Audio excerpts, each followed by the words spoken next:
Мөр гаргах ёсон.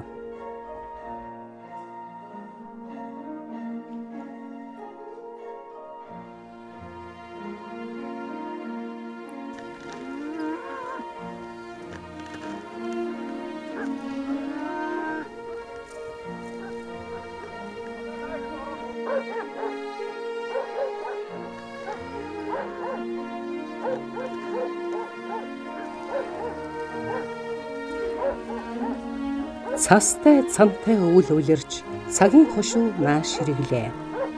Хоёр улирал нэгэндээ халагаан өгч байгаа энэ мөчөд нэгэн их баяр тохиох нь Монголын цагаан сар.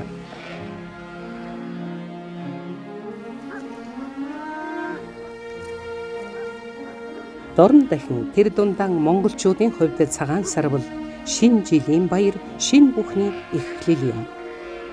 Монгол хүн бэлэгдлийг эрхэмлэн цээр ёсыг сахин. Тэдгээр нь зөвхөн сэтгэл засах төдий зан үйл биш.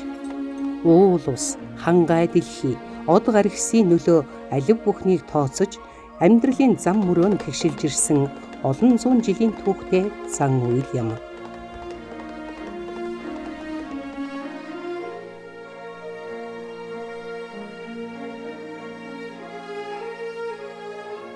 Монгол хүн хаврын тэргүүн сарын шинийн нэгний өглөө мөр гаргах зан үйл хийн. Чингэхтэн тухайн жилийнхэн цог хиймрийн зүг рүүгэн гарч буян хишгийн зүгээс нэрдэг. Цог хиймрийн зүг, буян хишгийн зүг гэдэг нь ямар махбод, ямар хөлөлд сууж таарснаас шалтгаалж хүн болгонд өөр байна. Мөр гаргах ёс гэдэг бол эцэг өвгдөөс уламжилсан жилийн цээр гаргах дом засал юм.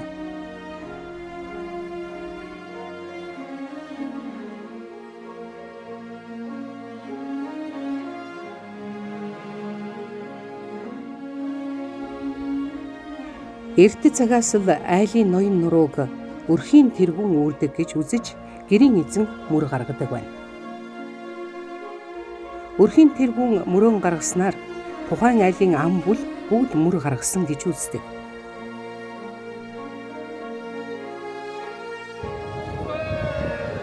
Ирчүүд нар мандахын өмнө хөвгүүдийн дагуулan ус нутгийнхаа овоонд гарч идээ будаа залж газар усны эзэд эзэн сүлдэндээ дээж өргөн сүсэглэж мөргөнө.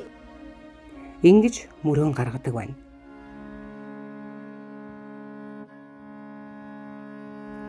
Эртнээсээ эмэгтэй хүн овоо толгой дээр гарч байсангүй.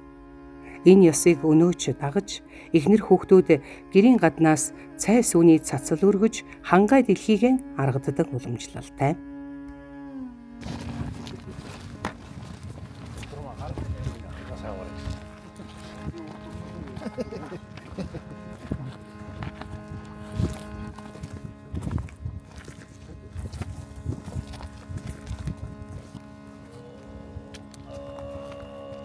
Мөр гаргах ёс нь нэн эртний байгалийн шүтлэгээс улбаатай бөгөөд нутаг орон уул устайгаан үл үзэгдэм нарийн шижмээр холбогдсон амьдарч ирсний тод илэрхийл юм.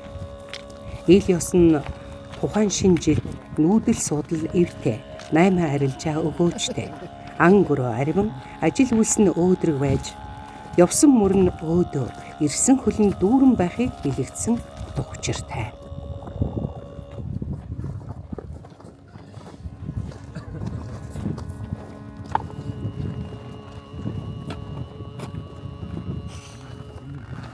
Зүг чигийн бэлэгдэлд монголчуудын уламжлалт сэтгэлгээнд байх амшуулан үзэх үзэл нэвт шингэжээ.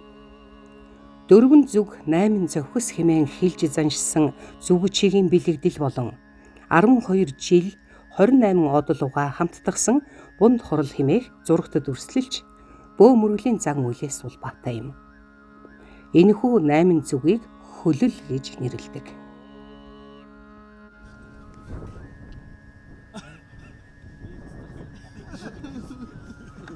Найман суудал буюу хөлөл нь гал, шороо, төмөр, огторгуй, ус, уул, мод, хий эдгээр 8 байх бөгөөд тус 4 зүг 8 зохист харгалздаг. 4 зүг 8 зохисын бэлэгдэл нь Урд зүг нь гал махбодтой. Баруун урд тал нь шороо, баруун тал нь төмөр, баруун хойд тал нь огторгуй. Эгц хойд тал нь усан махбодтой. Зүүн хойд тал нь уул, зүүн зүг модон, зүүн урд зүг хий махбодтой хэмээн үндэсдэг.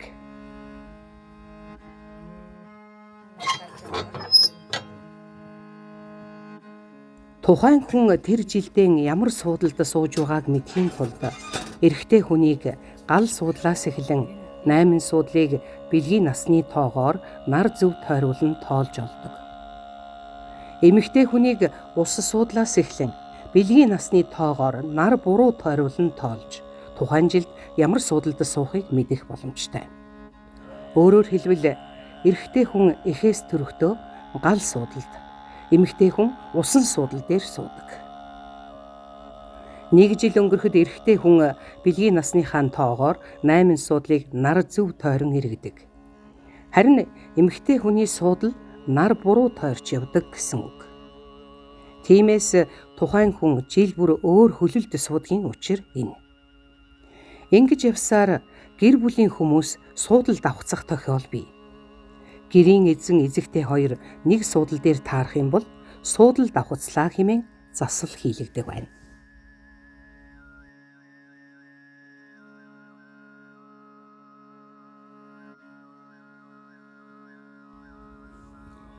Махбодын зурхай болон агд харины ёсны уламжлалаар мөрөөн гаргахдаа тухайн жилийн махбодоос гэмтэхгүй хэмээн сэтгэж суусан хөллийн эсрэг махбодтой зүйлийг хорлол эсвэл зэтгэрийн зүг рүүгэн хаяж цээрэг гаргадаг. Тухайлбал галд суусан хүн гал гаргаж, модонд суусан хүн мод хугалж, төмөрт суусан хүн төмрийн үртээс хаяж, усанд суусан хүн ус цасны дээгүүр алхан гардаг. Шороо, огторгуй, уул, хий хэмээх 4 зохисын хөлөлд суусан хүн чулуу шороо хөдөлгөх, салхинд цаас хийсгэх зэргээр дом засал хийдэг байна.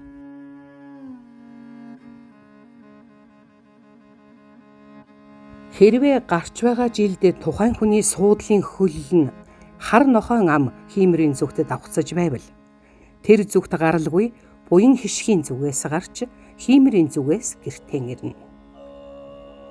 Хар нохойн ам нь жил болгон тогтмол нэг зүгт байдаггүй бөгөөд ямар жил урган гарч байгаагаас зүг чиг нь өөрчлөгддөг.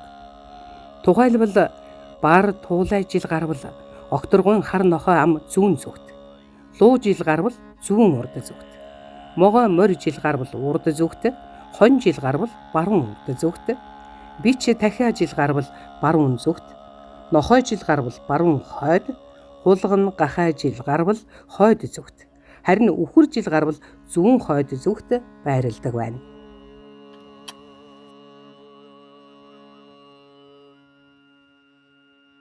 Аливаа юм бүхэнд учир бий.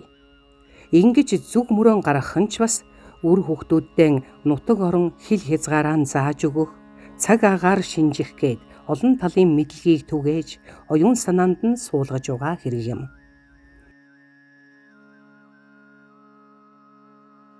Түүнээс гадна хангай дэлхийтэй харьцах, хүндлэх, ашиг шимийн хүртэх ухааныг өвлүүлэхээс гадна удам судар өвөг дээдсийн хүндэтгэх их ёс жаягийг давхар агуулж байдаг.